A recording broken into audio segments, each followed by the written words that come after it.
السلام علیکم ورحمۃ اللہ وبرکاتہ۔ یہ صحیح نہیں ہے، ٹھیک ہے انشاءاللہ۔ اس کی گردن بھی ٹوٹی ہوئی ہے۔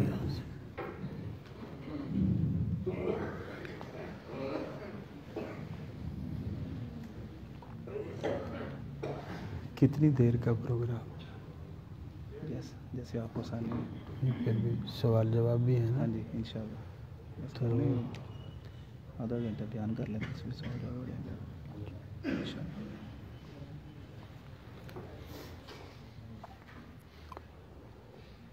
الحمدللہ۔ دوسرا مائک نہیں ہے سامنے والا، اس کی گردن ٹوٹی ہوئی ہے، یہ لٹک جاتا ہے آواز بار کم کی ہے اس نے، صحیح ہو جاتی ہے آواز۔ نہیں، یہ رکتا نہیں ہے یہاں، اس کو یہاں کوئی خرابی ہے کہ یہ رکتا نہیں۔ یہاں سے آواز کیچ کر لے گا، آواز زیادہ کی ہے، دوسرا مائک نہیں۔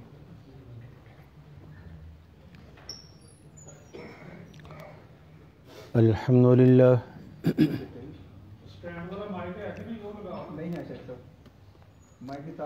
یہ بریلویوں کی مسجد تھوڑی ہے، یہاں اہل حدیثوں کی مسجد۔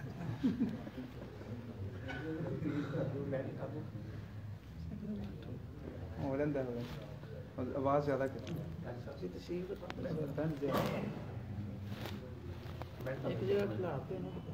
یا ایسا ہے تو ہو گیا شیخ صاحب انشاءاللہ۔ یہ تو آپ نے پکڑا ہوا ہے اس لیے صحیح ہو گیا۔ الحمدللہ۔ الحمدللہ المنعم المحسن الدیان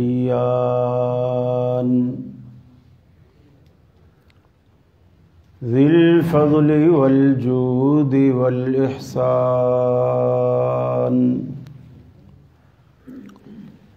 ذی الکرم والمغفرة والامتنان والصلاة والسلام على سید الانبیاء خیر الانام وعلى آلہ وصحابہ وازواجہ العظام واتباعہ واحبابہ ورفقائہ البررۃ الکرام، اما بعد فأعوذ باللہ من الشیطان الرجیم، بسم اللہ الرحمن الرحیم۔ یا ایہا الذین آمنوا اتقوا اللہ وقولوا قولا سدیدا یصلح لکم اعمالکم ویغفر لکم ذنوبکم ومن يطع الله ورسوله فقد فاز فوزا عظيما۔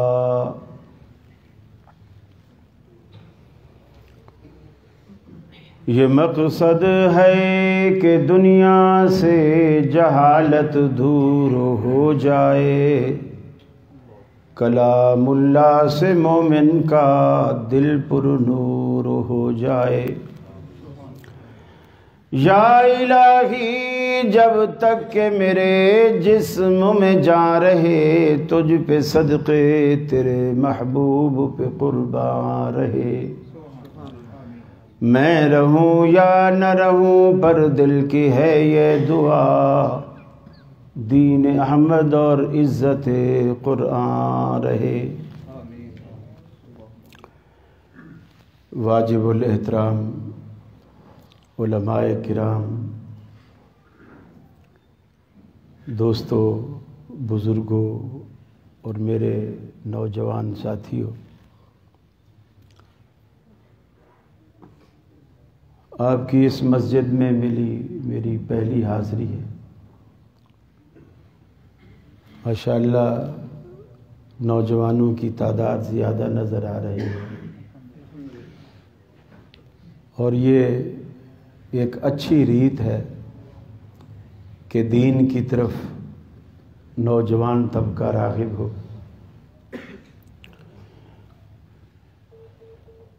بوڑھے بزرگ تو لامحالہ بڑھاپے میں اس کے سوا اب کوئی چارہ بھی نہیں رہتا. لیکن جوانی میں جو بندہ مسجد کی راہ دیکھ لیتا ہے اور اللہ کے گھر کا ہو جاتا ہے، یہ بڑے دل گردے کی اور کمال کی بات ہے. مجھے حکم ملا ہے کہ دل کی نرمی کے حوالے سے کچھ باتیں آپ کے گوش گزار کی جائیں. اس لیے کہ ہمیں ہمارا تجربہ بتاتا ہے جس طرح ہمارا عقیدہ سخت ہے اور ہم عقیدے میں بڑے پکے لوگ ہیں الحمدللہ، لیکن ہماری زبان بھی اتنی ہی سخت ہو جاتی ہے. حالانکہ صحابہ کرام کا عقیدہ سخت اور پکا تھا، زبان بڑی نرم تھی. رسول اللہ صلی اللہ علیہ وسلم کا عقیدہ بہت پختہ، زبان کی نرمی کا ہم اندازہ ہی نہیں لگا سکتے. اسی لیے اللہ رب العالمین نے قرآن پاک میں کہا کہ وَلَوْ كُنْتَ فَضًّا غَلِيظَ الْقَلْبِ لَانفَضُّوا مِنْ حَوْلِكَ. حبیب اگر آپ کی زبان سخت ہوتی نا، آپ ترش لہجے والے ہوتے، تو یہ صحابہ کرام کا جو 24 گھنٹے آپ کے ارد گرد جم گھٹا لگا رہتا ہے، یہ آپ کو نظر نہ آتا، یہ سارے چھٹ جاتے. بندے کی زبان کی مٹھاس ہوتی ہے جو دوسروں کو روک کے رکھتی. وہ اس بات پر مجبور ہوتے ہیں کہ ہم اس کی مجلس میں بیٹھیں، پھر ایک دفعہ مل کے جاتے ہیں، دوبارہ ملنے کا ان کا دل چاہتا ہے. آپ اندازہ لگائیں، ثمامہ بن اوصال رضی اللہ تعالی عنہ جیسا شخص جو نبی کریم صلی اللہ علیہ وسلم کو قتل کرنے کے ارادے سے مدینے میں داخل ہوتا ہے، اس کی سنگ دلی کا کیا عالم ہوگا کہ اللہ کے رسول صلی اللہ علیہ وسلم کو قتل کرنا چاہتا ہے اور اسی نیت سے مدینے میں داخل ہوا. چھپتا پھر رہا تھا تاکہ وہ خاموشی سے آپ تک پہنچ سکے، لیکن پکڑا گیا. اس نے اقرار جرم کیا، نبی کریم صلی اللہ علیہ وسلم کے سامنے اس نے تسلیم کیا. یہ جیسے آپ کی مسجد میں پلر ہیں، مسجد نبوی میں بھی کھجور کے تنے کے ستون تھے، کچی چھڑیوں کی چھت تھی. آپ نے کھجور کے تنے کے ساتھ گویا مسجد کے ستون کے ساتھ اسے باندھ دیا. صرف کھانے پینے کے لیے اور حوائج ضروریہ کے لیے اسے کھولا جاتا اور پھر باندھ دیا جاتا. 3 دن تک بندھا رہا. مسلمان مسجد میں آتے، نماز پڑھتے، ایک دوسرے سے ملتے، سلام دعا کرتے. جس خندہ پیشانی سے مسلمان آپس میں ملتے، وہ یہ دیکھتا رہا 3 دن تک. جب 3 دن کے بعد آپ نے اسے کھلوایا اور آپ نے فرمایا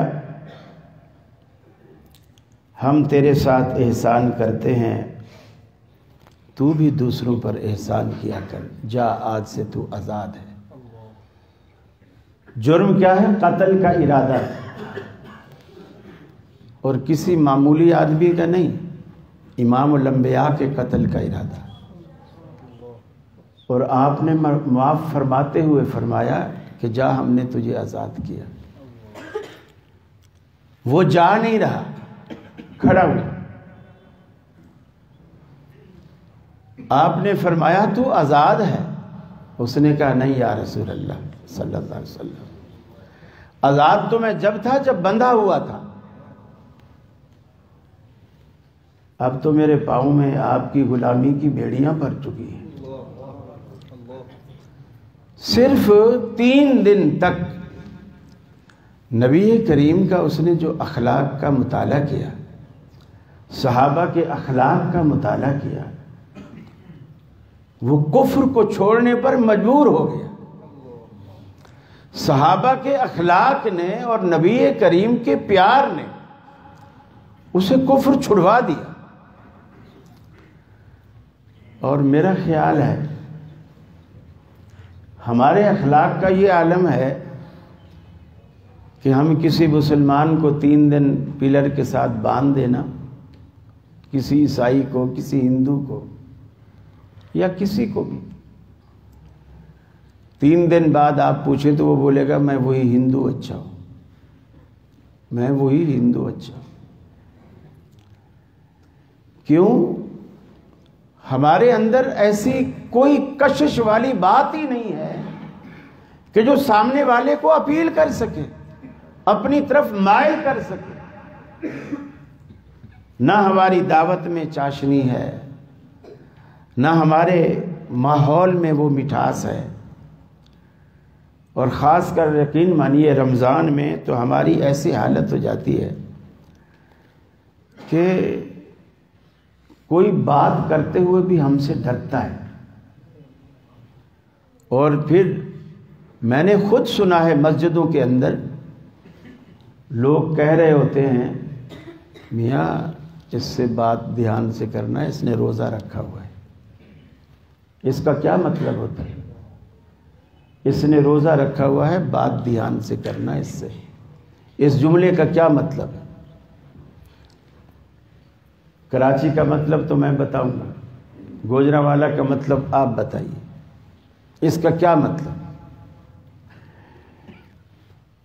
چلو آپ نہیں بتاتے، میں کراچی کا ہی بتا دیتا ہوں. کراچی میں اس کا مفہوم یہ ہے کہ یہ کاٹ کھائے گا تمہیں، اس نے روزہ رکھا ہوا ہے، کاٹ کھائے گا، دھیان سے بات کرنا اس سے. حالانکہ روزے کا یہ مقصد ہے. ہم نے اگر روزہ رکھا ہے تو کسی پر احسان کیا ہے. روزہ ہم نے اللہ کے لیے رکھا ہے، اجر بھی ہم نے اللہ سے لینا ہے. تو میں روزہ رکھ کر اتنا تلخ کیوں ہو جاتا ہوں کہ جی مجھے روزہ لگا ہوا ہے. روزہ لگا ہوا ہے تو تو نے اجر اللہ سے لینا ہے، بندوں کو کیوں کاٹ رہا ہے؟ یہ بڑے اخلاق کو سدھارنے کی ضرورت ہے. حضرت موسیٰ علیہ السلام جب فرعون کے پاس جانے لگے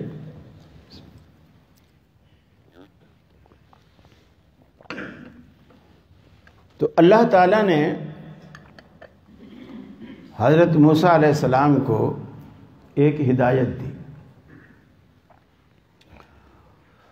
اور وہ ہدایت یہ دی، فرمایا قولا له قولا لینا. آپ فرعون کی دربار میں جا تو رہے ہو لیکن بات نرمی سے کرنا. قولا له قولا لینا، بڑی نرم بات کرنا. فرعون کے دل کو بھی پگھلایا جا سکتا ہے لیکن نرمی کے ساتھ. لیکن ہمارے پیغمبر اتنا نرم تھے، اتنا نرم تھے. موسیٰ علیہ السلام کو تو اللہ رب العالمین نے کہا کہ نرمی سے بات کرنا. ہمارے پیغمبر اتنا نرم تھے کہ رب العالمین کو کہنا پڑا، کیا کہنا پڑا؟ وَغْلُظْ عَلَيْهِمْ. اے حبیب آپ تو بہت زیادہ نرم ہو گئے ہو، ان بدبختوں پر، کافروں پر تھوڑی سختی بھی کیا کرو. اب اس سے اندازہ لگاؤ کہ ہمارے پیغمبر اتنا نرم ہے کہ اللہ کو یہ کہنا پڑ رہا ہے کہ تھوڑی سختی بھی کرو. موسیٰ علیہ السلام اتنے سخت ہیں کہ اللہ کو کہنا پڑا ہے کہ فرعون کے سامنے نرم بات کرنا، جب ہی بات بنے گی نرم بات.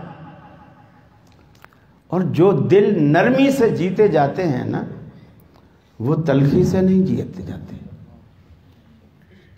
کتنے بڑے سے بڑا سخت شخص ہو، آپ سے کوئی غلطی ہوئی ہے، انگریزوں کی دیکھو کیا عادت ہے، سوری، کہ وہ اپنی غلطی کو فوراً مان لیتا ہے، سامنے والا بھی اسے نظر انداز کر دیتا ہے. اور اللہ کو ایسا ہی بندہ پسند ہے. غلطی ہوئی، اللہ سے کہے استغفر اللہ، اللہ مجھ سے بھول ہو گئی، مجھے معاف کر. اللہ کہتا جا میں نے تجھے معاف کیا، جا میں نے تجھے معاف کیا. لیکن ایک بندہ غلطی ہی نہ مانے، ڈھیٹ بن جائے، اکڑ جائے، اسے کوئی معاف نہیں کرتا. شاگرد بھی استاد کے سامنے کہہ دے استاد جی غلطی ہوئی، آئندہ نہیں ہوگی، استاد فوراً نرم ہو جاتا ہے. باپ کے سامنے بیٹا کہتے ابو جی غلطی ہو گئی ہے، انشاءاللہ آئندہ نہیں ہوگی، آئندہ آپ کو شکایت کا موقع نہیں ملے گا، باپ فوراً نرم ہو جاتا ہے. اور اگر آگے بندہ مانے ہی نہ، تسلیم ہی نہ کرے. اور دیکھیے یہ جو ہمارے ہاں مشہور ہے نا کہ اسلام تلوار سے پھیلا ہے، یہ غلط مشہور. اسلام اخلاقیات سے پھیلا ہے، تلوار سے نہیں پھیلا ہے. بہت کم ڈھیٹ جو کافر ہوتے تھے نا، ان پر آپ نے تلوار اٹھائی، ورنہ آپ نے لوگوں کے دل اخلاقیات سے جیتے. مکہ فتح ہوا، ایک بندہ بھی جنگ میں قتل نہیں ہوا. مکہ فتح ہو گئی، ایک بندہ بھی قتل نہیں ہوا. پھر رحمت عالم صلی اللہ علیہ وسلم کو دیکھو، احسان کا کیا سلیقہ اللہ نے آپ کو دیا تھا. حضرت عبادہ بن صامت رضی اللہ تعالی عنہ، سعد بن عبادہ رضی اللہ تعالی عنہ اعلان کرتے ہیں کہ جب مسلمان فاتح کی حیثیت سے مکے میں داخل ہوئے تو انہوں نے خوشی سے ایک اعلان کیا، حضرت سعد بن عبادہ رضی اللہ تعالی عنہ نے، کہ الیوم یوم الملحمہ، آج تو بدلے کا دن ہے، ہم خوب چن چن کے بدلہ لیں گے، چن چن کے بدلہ لیں گے. اللہ کے رسول صلی اللہ علیہ وسلم کے کانوں میں یہ آواز پڑی. آپ نے فرمایا یہ کس نے اعلان کیا ہے؟ آج تو عام معافی کا دن ہے، آج تو عام معافی کا دن ہے. یہ اعلان کرو لا تثریب علیکم اليوم. جو یوسف علیہ السلام کے بھائیوں نے یوسف کے ساتھ جو سلوک کیا تھا مصر میں، یوسف علیہ السلام نے جب ان بھائیوں کو پہچان لیا اور بھائی ڈرنے لگے کہ جو بادشاہ بنا بیٹھا ہے یہ وہی یوسف ہے جس کو ہم نے کنویں میں دھکا دیا تھا. اب ان کا تو رواں رواں کانپنے لگا، یہ تو آج ہمیں چھوڑے گا نہیں. حضرت یوسف علیہ السلام نے کہا لا تثریب علیکم اليوم. ایک اللہ والے میں اور غیر اللہ والے میں یہی تو فرق ہے، یہی تو بنیادی فرق ہے. فرمایا آج تم پر کوئی پکڑ دکڑ نہیں. اللہ کے حبیب نے فرمایا یہ اعلان کرو جو یوسف علیہ السلام نے مصر میں کیا تھا، تم پر کوئی پکڑ دکڑ نہیں. صحابہ سارے حیران تھے. سعد بن عبادہ سامنے آئے، اے اللہ کے رسول کیا آپ ان کے مظالم بھول چکے؟ کس طرح انہوں نے آپ پر ظلم کے پہاڑ توڑے، صحابہ پر ظلم کے پہاڑ توڑے. حضرت سمیہ کو 2 اونٹوں کے درمیان باندھ کر 2 لخت کیا. بلال کو مکہ کے دہکتے انگاروں پر چت لٹایا. ان کے جسم سے رسنے والے پانی سے انگارے بجھ جایا کرتے تھے. خبیب کو سولی پر چڑھایا. ان کے اوباش لڑکے آپ کے سجدے کی حالت میں اجڑی لا کے آپ پہ ڈال دیتے، آپ ان کے سارے مظالم بھول گئے۔ اللہ کے رسول نے فرمایا نہیں، مجھے وہ ساری باتیں اس طرح یاد ہیں جیسے وہ کل کی نہیں بلکہ آج کی بات ہو، لیکن ایسا اپنے اپنے ظرف کی بات ہے، یہ بھی مجبور ہیں میں بھی مجبور ہوں، اپنے اپنے ظرف کی بات ہے، یہ بھی مجبور ہیں میں بھی مجبور ہوں، یہ ستانے کے عادی ہیں میں معاف کرنے کا عادی ہوں، میرا ظرف مجھے اجازت نہیں دیتا کہ میں ان کو سزائیں دوں۔ آپ نے عام معافی کا اعلان فرمایا، لا تثریب علیکم اليوم، اور نتیجہ کیا نکلا؟ سارے کے سارے مکہ والے جو بھاگ گئے تو بھاگ گئے، جو بچ گئے سارے مسلمان، اور جو آپ کا جانی دشمن بنے ہوئے تھے حضرت ابو سفیان رضی اللہ تعالیٰ عنہ،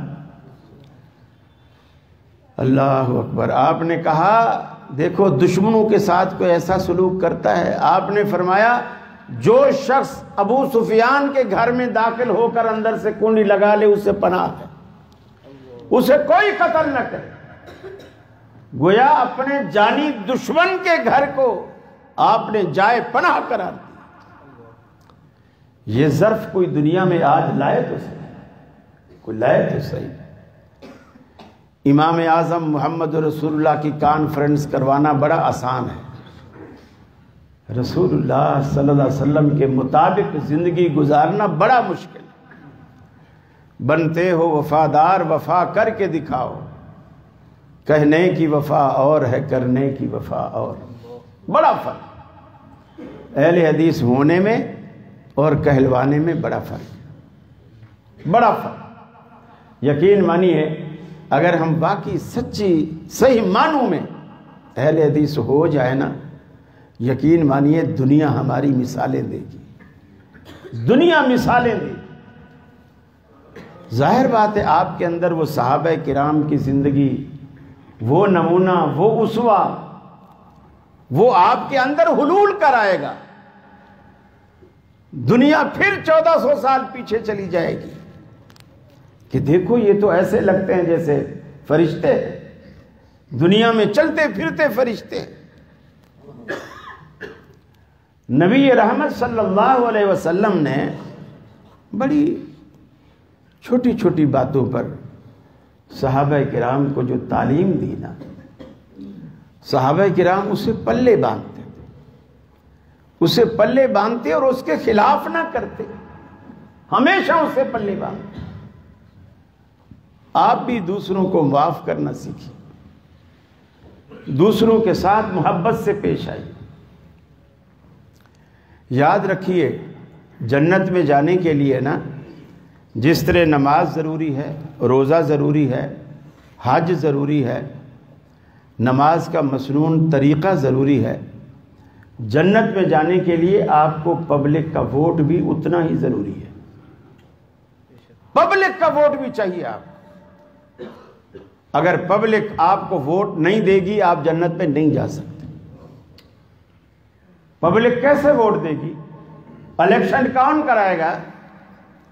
اللہ کے حبیب مسجد نبوی میں تشریف فرما تھے، صحابہ بیٹھے تھے، ایک جنازہ گزرا، کسی خاتون کا جنازہ تھا۔ صحابہ نے کہا یا رسول اللہ صلی اللہ علیہ وسلم، یہ جو خاتون کا جنازہ گیا ہے نا، یہ بڑی نیک عورت تھی اور نمازیں پڑھتی تھی، بہت نفل پڑھتی تھی، روزے رمضان کے علاوہ بھی نفلی روزے بہت رکھتی تھی، صدقہ خیرات بہت کرتی تھی۔ بتائیے یہ تعریف ہے کہ گلہ ہے؟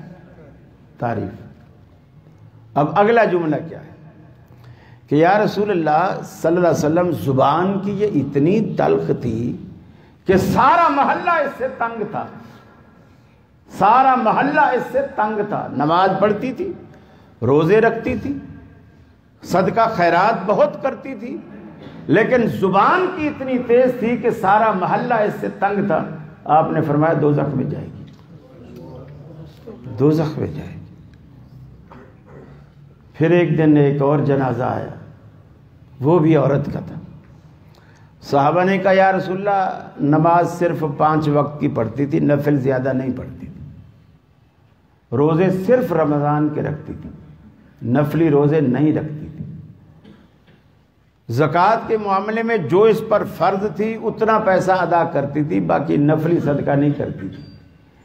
لیکن یا رسول اللہ صلی اللہ علیہ وسلم زبان کی اتنی میٹھی تھی، آج جب یہ مری ہے نا پورا محلہ صدمے میں ہے، پورا محلہ صدمے میں ہے، ہر کوئی دکھی ہے، ہر آنکھ اشکبار ہے۔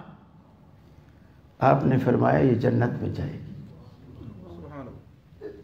پبلک کے ووٹ سے، پبلک نے جس کے حق میں کہا کہ محلہ اس سے خوش تھا، آپ نے فرمایا جنت میں جائے گی۔ جس کے بارے میں پبلک نے کہا کہ محلہ سارا اس سے تنگ تھا، آج جب یہ مری ہے تو لوگوں نے سکھ کا سانس لیا ہے، آپ نے فرمایا یہ دوزخ میں جائے گی۔ تو ہم بھی تو دیکھیں نا کہ ہمارے پیچھے لوگ سکھ کا سانس لینے والے ہیں یا ہمارے مرنے کے بعد اپنے محلے میں، علاقے میں کوئی کمی محسوس کرنے والے ہیں۔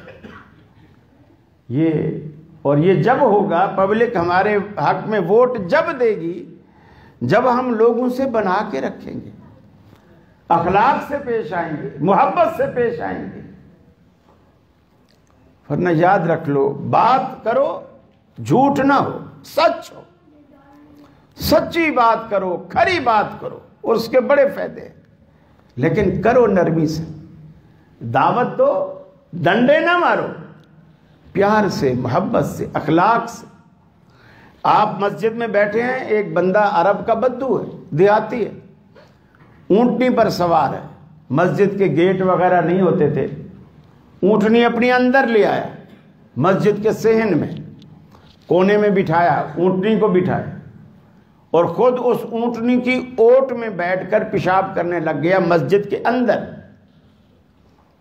صحابہ اس کو مارنے کے لیے دوڑے، مارنے کے لیے۔ آپ نے انہیں روکا۔ جب وہ پیشاب سے فارغ ہوا، آپ نے لوگوں سے کہا پانی لاؤ۔ لوگ پانی لائے، فرش کچا ہوتا تھا، آپ نے پانی سے پیشاب کو باہر کی طرف بہا دیا۔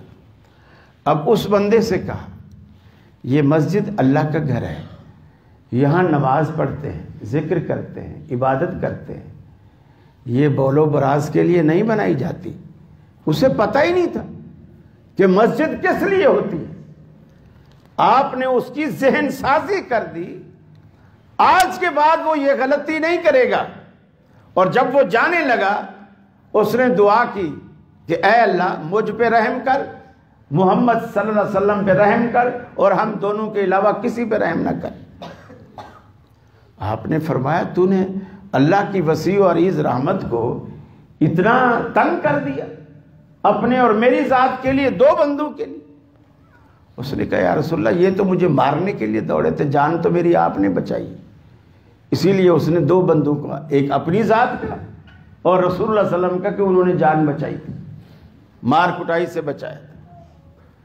میرے بھائی بہت بڑی بڑی باتیں ہوتی ہیں، لیکن ذہن سازی ہم نہیں کرتے، جو رسول اللہ صلی اللہ علیہ وسلم کی اصل سنت ہے۔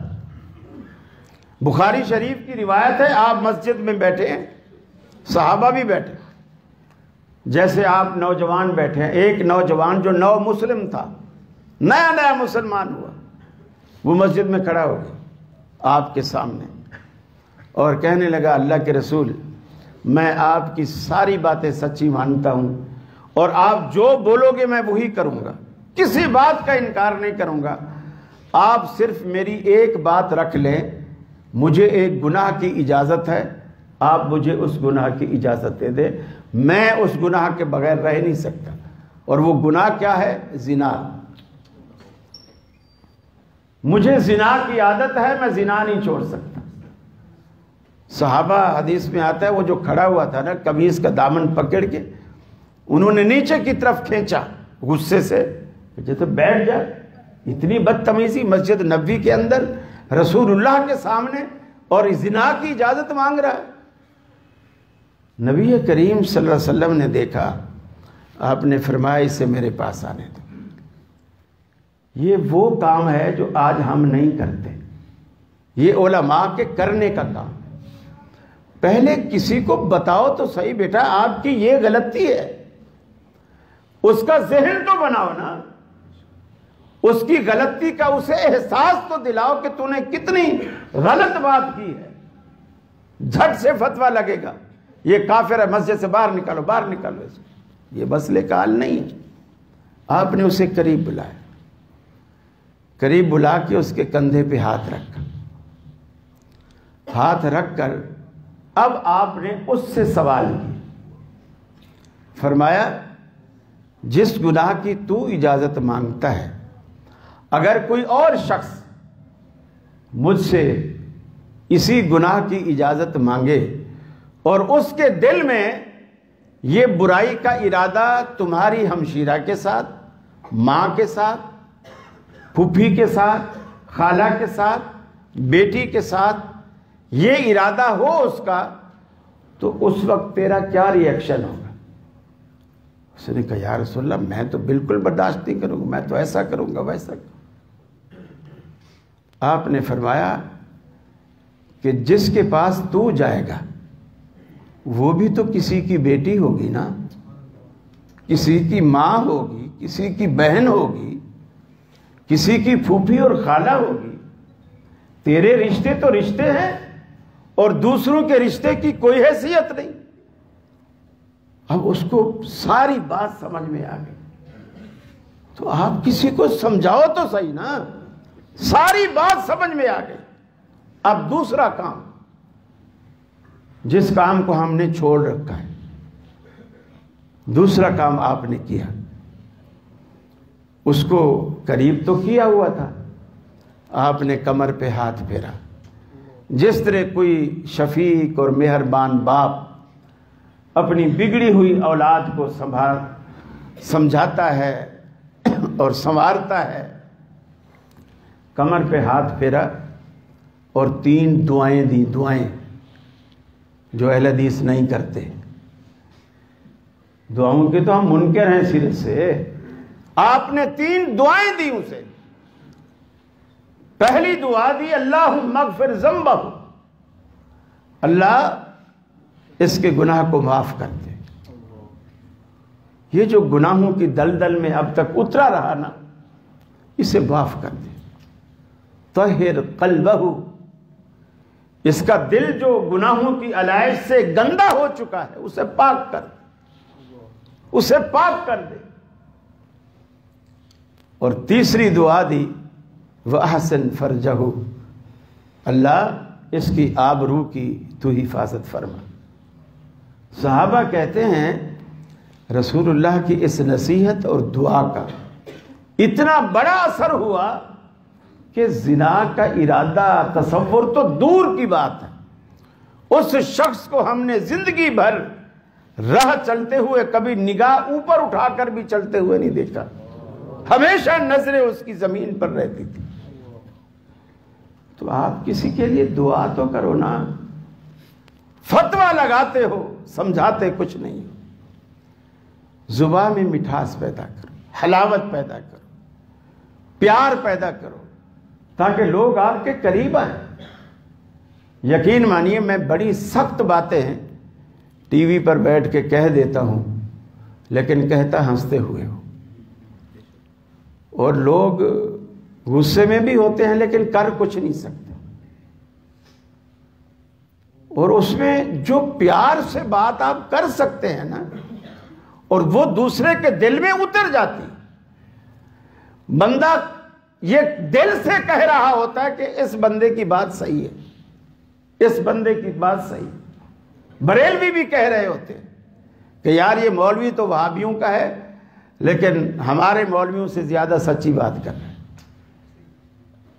میں پڑھتا ہوں کمنٹس میں لوگ کہہ رہے ہوتے ہیں، اور یہ بھی پڑھتا ہوں وہ اپنے مولویوں کو کیا کہہ رہے ہوتے ہیں۔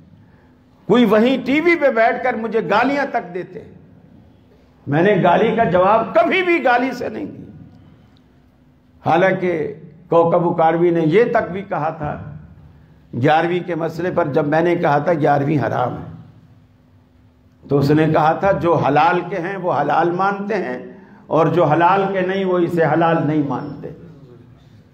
اور جب میں نے اس پر گرفت کی کہ جی اس نے ہمیں گالی دی، بلکہ میرے جملے اس وقت یہ تھے کہ ڈاکٹر عامر صاحب میں یہ کہوں گا کہ آپ نے مجھے اپنے پروگرام میں ان سے مجھے گالی دلوائی، مکر گئے، اکاڑوی خود مکر گیا، ڈاکٹر صاحب مکر گئے، مجمع سارا مکر گیا کہ ہم نے گالی نہیں دی، گویا مجھے جھوٹا بنا دیا۔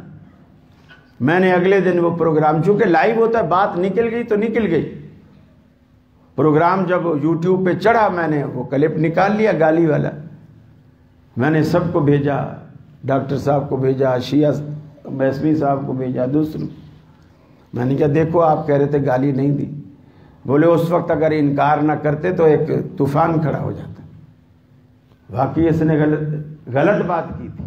اب اس وقت یعنی علیحدگی میں مان رہے ہیں کہ اس نے غلط بات کی، پھر بھی میرا کہنے کا مقصد یہ ہے میں نے گالی کا جواب زندگی میں کبھی گالی سے نہیں دی، اور یہی ہماری جیت ہے، یہی ہماری جیت۔ رسول اللہ صلی اللہ علیہ وسلم کیا آپ کا انداز تھا؟ طائف میں آپ کو لوگوں نے پتھر مارے نا، آپ کا جسم لہولہان ہو گیا، خون جب جسم سے بہتا ہوا گیا، نیچے آپ نے جو جوتا پہنا ہوا ہے اس میں خون بھر گیا ہے، پاؤں جوتے سے جب خون جمتا ہے سوکھتا ہے، پاؤں جوتے سے چپک گئے خون کی وجہ سے۔ حضرت زید آپ کے ساتھ ہے، اللہ کے رسول انہوں نے آپ کو بہت اذیت دی ہے، آپ ان بدبختوں کے لیے بد دعا کرو۔ اس وقت اللہ نے فرشتہ بھیجا، اللہ کی طرف سے آیا، آپ کہیں تو میں یہ طائف کے دونوں بارڈر پر دونوں سروں پر پہاڑ ہیں، اگر آپ کہیں اللہ کے رسول تو میں دونوں پہاڑ آپس میں ملا دوں اور طائف کی پوری آبادی کو چکی کے 2 پارٹ میں جس طرح دانا گیہوں پیستا ہے اس طرح ان کو پیس دوں۔ رسول اللہ صلی اللہ علیہ وسلم نے جب زید نے منت کی کہ آپ ان کے لیے بد دعا کریں، آپ نے ہاتھ اٹھائے، زید بھی خوش ہو گیا، آپ طائف بچے گا نہیں، وہ بھی زید بھی نے بھی ہاتھ اٹھائے۔ اب اللہ کے رسول دعا کیا کرتے ہیں؟ اللہم اہد قومی فإنہم لا یعلمون، اے اللہ میری اس قوم کو ہدایت دے دے، یہ مجھے جانتے ہی نہیں ہیں، ان کا قصور نہیں ہے، یہ مجھے جانتے ہی نہیں، میں تو ان کو دوزخ سے بچا رہا، جنت کی راہ دکھا رہا ہوں، یہ اس کو سمجھ نہیں رہے۔ پھر کہا یا اللہ جب تو طائف کے دونوں پہاڑوں کے درمیان ان کو پیسنے پر قادر ہے تو ان کے دل پھیرنے پر بھی تو قادر ہے۔ آج وہی طائف ہے جو مسلمان ہے، وہی طائف آج بھی ہے۔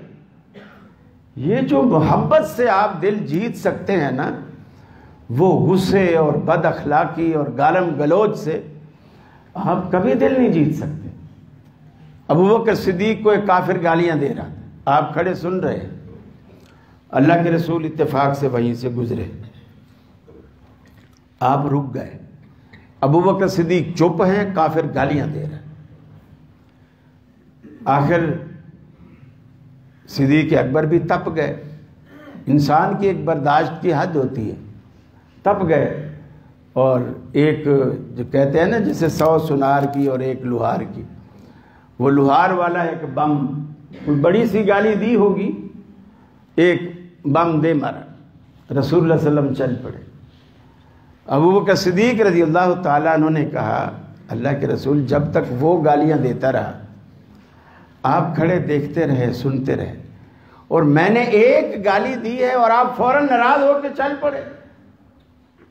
آپ نے فرمایا جب وہ تجھے گالیاں دے رہا تھا نا اور تو خاموش کھڑا تھا، میں نے 30 سے زیادہ فرشتوں کو دیکھا جو تیری نیکیاں لکھنے میں مصروف تھے۔ گالیاں وہ دے رہا ہے، تو صرف سن رہا ہے، اور نیکیاں تیری لکھی جا رہی ہیں، اور 30 سے زیادہ فرشتے لکھ رہے ہیں۔ پھر فرمایا جب تو نے جواب دیا نا، فرشتوں نے اپنا قلم دوات بند کیا، چل پڑے تو میں بھی چل پڑا۔ میرے بھائیو فرشتوں کی دعائیں لو، فرشتوں کی لکھی ہوئی نیکیاں لوگ آپ کا گلہ کرتے ہیں، لوگ آپ کا برائیاں کرتے ہیں، آپ کو سیکھ پا ہونے کی ضرورت نہیں، آپ فوراً یقین کر لو کہ آپ کی نیکیوں میں اضافہ ہوا ہے، آپ کی نیکیوں میں اضافہ ہوا ہے، اور یقیناً آپ کی نیکیوں میں اضافہ ہوگا۔ تو میرے بھائی، اللہ تعالیٰ سے دعا ہے اللہ رب العالمین مجھے بھی اور آپ کو بھی راہ حق کا داعی بنائے اور اسی سنت اور طریقے پر چلائے جس طریقے پر رسول اکرم صلی اللہ علیہ وسلم اور آپ کے صحابہ تھے۔ اور آپ کا یہ وعدہ ہے اور آپ نے فرمایا ہے کہ سارے لوگ دوزخ میں جائیں گے سوائے ایک گروہ کے، اور وہ وہی گروہ ہوگا جو گروہ اس طریقے پر ہوگا جس پر آج میں اور میرے صحابہ ہیں۔ تو لہٰذا ہمیں 1400 سال پیچھے والا طریقہ اپنانا پڑے گا جو صحابہ کرام کے پاس تھا۔ اللہ سے دعا ہے اللہ ہمیں عمل کی توفیق دے۔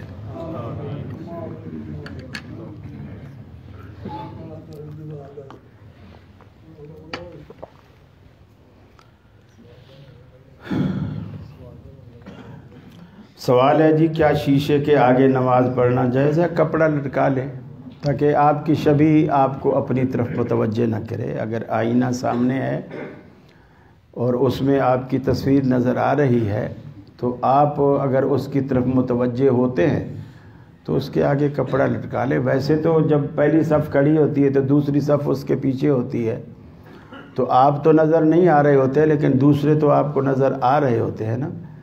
تو نظر آنا نماز میں خلل کا باعث نہیں بنتا، البتہ آپ کی توجہ اگر اس طرف جائے، مثلاً آپ کو نظر آیا اور آپ کو اپنی داڑھی نظر آئی اور لگا کہ یہ داڑھی یوں ہوئی کھڑی ہے، اب آپ فوراً اس کو یوں کریں گے شیشے میں دیکھ کے، گویا آپ کی توجہ نماز سے ہٹ کر اپنے بناؤ سنگار کی طرف چلی جائے گی۔ تو اس لیے یا تو اگر اس سے ہٹ کر پڑھ سکتے ہیں تو ادھر ادھر ہو جائیں، ورنہ اس کے آگے کوئی پردہ لٹکا دیں۔ نمازی کا اپنا عکس نظر آ رہا ہے، ٹھیک ہے، قرآن و حدیث کی روشنی میں یہ بھی ہو گیا۔ کیا فرض نماز کی ادائیگی کے بعد دوسری نماز روزانہ کی روٹین میں نماز کروانا جائز ہے؟ یعنی جو پڑھ چکے ہوتے ہیں وہی کرواتے ہیں یا دوسرے لوگ آ کے کرواتے ہیں؟ پڑھ لیتے ہیں پھر بھی وہ کہتے ہیں وہ صدقہ کر رہا ہوں میں، نفل پڑھ رہا ہوں۔ کوئی حرج نہیں، صدقہ کی تو اجازت ہے۔ صدقہ ایک شخص آپ کے ساتھ پڑھ چکا تھا، ایک دوسرا بعد میں آیا تو آپ نے کہا کہ کون ہے جو اس کے ساتھ صدقہ کرے؟ صحابی تیار ہو گیا، آپ نے فرمایا اس کے ساتھ مل کے جماعت کرا دیں۔ ایک اجازت۔ دوسرا یہ ہے کہ ایک یہ ہے کہ جان بوجھ کر نماز کو لیٹ کرنا، یعنی آپ کو پتہ ہے کہ آپ کی مسجد میں فرض کیا کہ جی عشاء کتنے بجے ہوتی ہے؟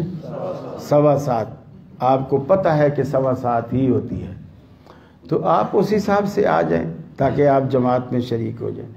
ایک یہ ہے کہ آپ آ تو رہے تھے 7:15 کے حساب سے، راستے میں آپ کی گاڑی پنچر ہو گئی، اب آپ پنچر لگوانے چلے گئے، اب جب تک آپ مسجد پہنچے تو جماعت ختم ہو چکی تھی۔ اب کوئی حرج نہیں، آپ جماعت کروائیں۔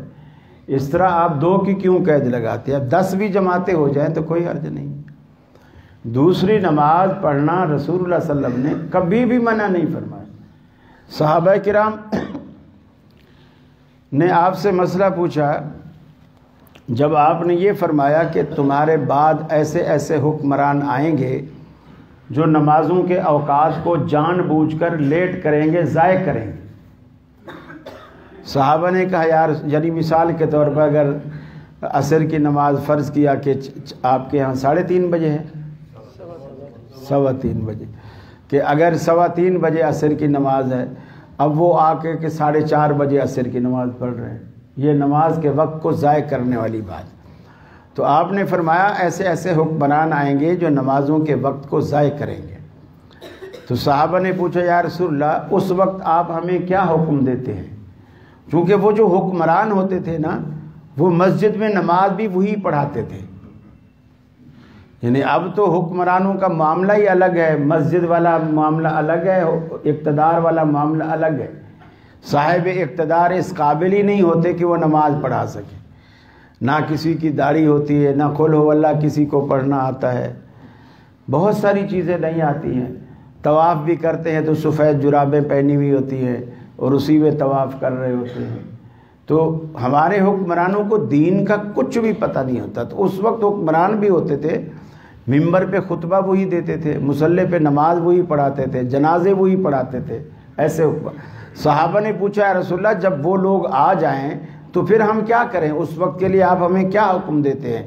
آپ نے فرمایا پہلے تم اپنی نمازوں کو اپنے وقت پہ پڑھ لو، اپنی نمازوں کو اپنے وقت پہ پڑھ لو، پھر جب حکمران آ کر کے جماعت کرائیں تو پھر ان کے ساتھ بھی پڑھ لو. پہلی تمہاری فرض ہو جائے گی، دوسری نفل ہو جائے گی، پھر اس کے ساتھ بھی پڑھ لو. اس کے ساتھ اس لیے پڑھنے کو کہا کہ کہیں یہ فتنہ پیدا نہ ہو کہ وہ بولیں کہ اچھا یہ فلاں فلاں فلاں بندہ ہمارے پیچھے نماز نہیں پڑھتا، اس کا مطلب ہے یہ ہمیں مسلمان ہی نہیں سمجھتا. تو پھر وہ حکمرانوں میں اور عوام میں ایک لڑائی اور تنازع کی صورت پیدا نہ ہو. تو وہاں بھی آپ نے 2 جماعتوں کی اجازت دی. تو یہ شرعی طور پر کوئی قباحت نہیں ہے. کیا نماز میں سورہ فاتحہ ایک سے زیادہ بار پڑھنا درست ہے؟ اگر تو دیکھیں آپ جماعت میں کھڑے ہوئے ہیں، جماعت میں ہیں، تو ظاہر بات ہے امام جب پڑھے گا تو اب آپ کو حکم یہ ہے کہ ایک دفعہ سورہ فاتحہ پڑھ کے آپ چپ ہو جائیں. باقی سورت بھی آپ نے نہیں پڑھ لی، سورت فاتحہ پڑھ لی، آپ نے فریضہ ادا کر دیا، اب آپ چپ ہو کر امام کی قرات کو سنیں. اگر آپ کل اکیلے پڑھ رہے ہیں، اکیلے ہیں، جماعت نہیں ہے، تو پھر یہ ہے کہ آپ قرآن کی کوئی اور سورت کیوں نہیں پڑھنا چاہتے؟ سورہ فاتحہ پر کیوں اٹکے ہوئے ہیں؟ آخر قرآن کا کوئی اور حصہ بھی تو آپ پڑھیں جو سنت کے مطابق ہے، کہ سورہ فاتحہ آپ پڑھیں اور اس کے بعد اور کچھ نہیں تو سورہ اخلاص ہی پڑھیں. اور یہ سورس قرآن ہے، 10 پاروں کے برابر ایک دفعہ پڑھنے سے 10 پاروں کے برابر ثواب ملتا ہے. لیکن بہرحال اگر کسی نے 2 دفعہ سورہ فاتحہ پڑھ بھی لی ہے تو اس کی نماز میں کوئی خلل واقع نہیں ہوتا. کیا تشہد سے پہلے دوسرے تشہد میں انگلی کو کب اور کس وقت ہلانا چاہیے؟ تشہد سے پہلے، تشہد اور تشہد میں انگلی کو، یہ جملہ مجھے سمجھ میں نہیں آیا. تشہد سے پہلے اور تشہد کے وقت، پہلا تشہد یا دوسرا تشہد نہیں، پہلا تشہد یا دوسرا تشہد میں کب انگلی ہلانی چاہیے؟ ہاں، بخاری شریف میں جو امام بخاری رحمۃ اللہ علیہ روایت لائے ہیں وہ یہ ہے کہ پوری اتحیات میں رسول اللہ صلی اللہ علیہ وسلم کی یہ مٹھی اس طرح بند رہتی، انگوٹھا سیدھا رہتا، اور یہ انگلی شہادت والی تھوڑی سی خم والی ہوتی لیکن بند نہیں ہوتی، اس طرح اٹھی رہتی لیکن سیدھی نہیں ہوتی، یہ تھوڑی سی خمدار رہتی. اور سلام تک یہ آپ انگلی ایسے ہی رکھتے اور آپ کی نظر اس انگلی سے آگے تجاوز نہیں کرتی، گویا آپ کی نظر بھی اس کے اندر رہتی، اس سے آگے نہیں جاتی، اور پورے سلام تک آپ کی یہی کیفیت رہتی، اور یہی بہترین طریقہ ہے. کیا جب بچہ پیدا ہوتا ہے تو کچھ لوگ کہتے ہیں کہ دونوں کانوں میں اذان دینی چاہیے، تو کچھ کہتے ہیں ایک کان میں اذان اور دوسرے کان میں تکبیر کہہ سکتے ہیں. قرآن و حدیث کی روشنی میں تیسری بات آپ نے کی ہی نہیں.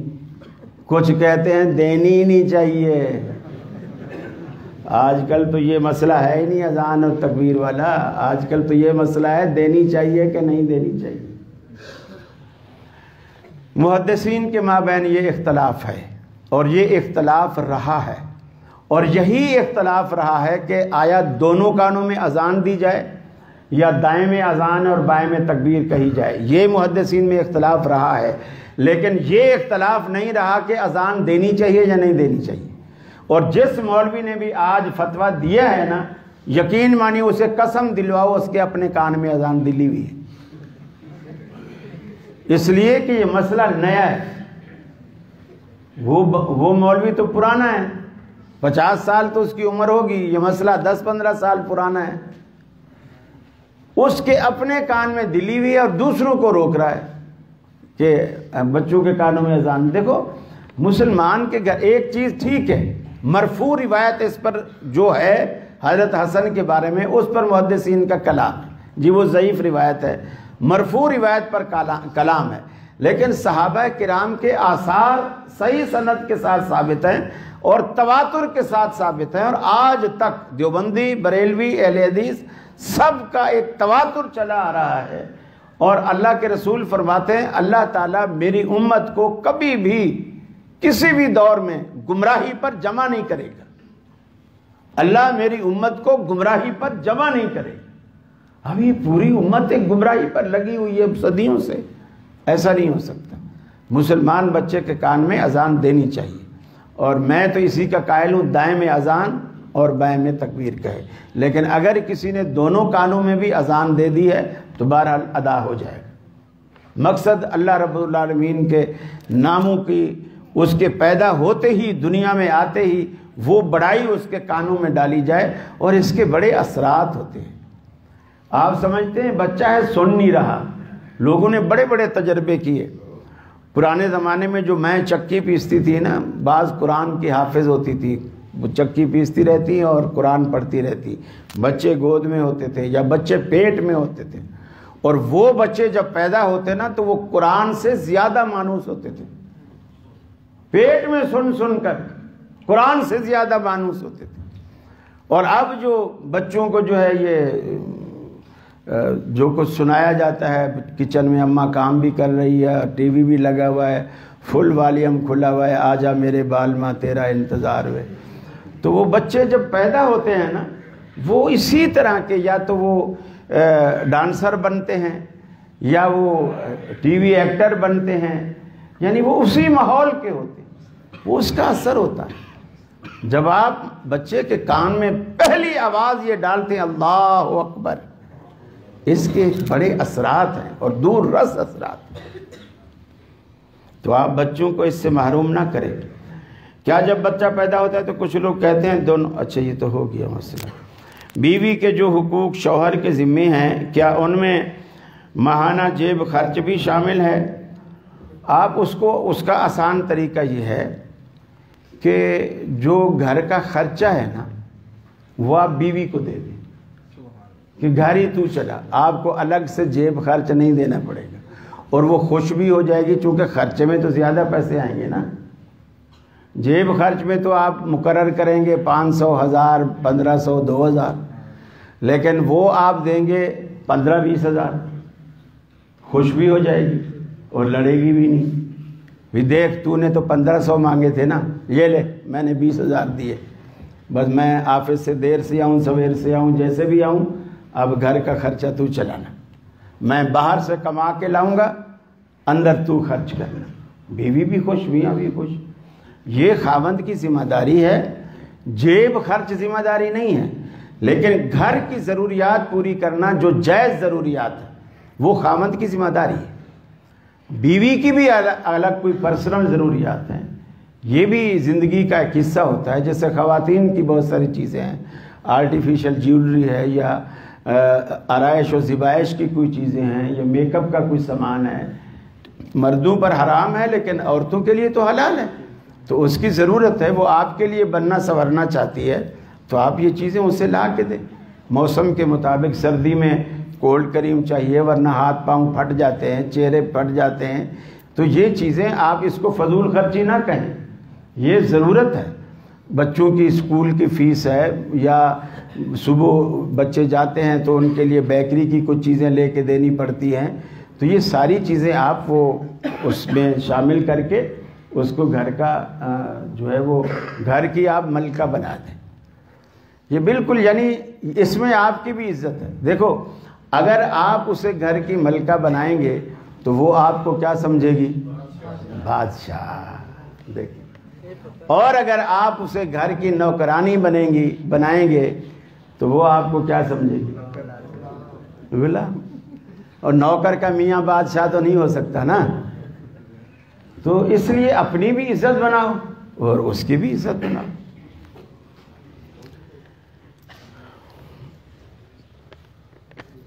مساجد میں بیان کی یہ حدیث اہم اہل حدیث کی مساجد میں کیوں بیان نہیں ہوتی کہ من کنت مولا فعلی مولا؟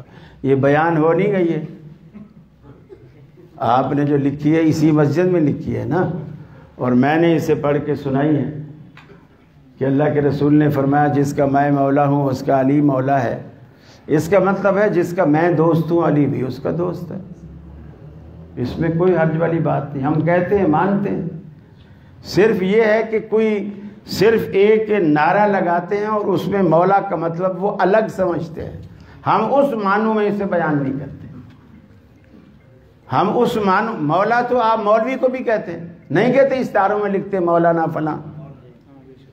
تو جب ایک مولوی گجرانوالا کا مولانا ہو سکتا ہے تو مدینے کا حضرت علی مولانا کیوں نہیں ہو سکتا؟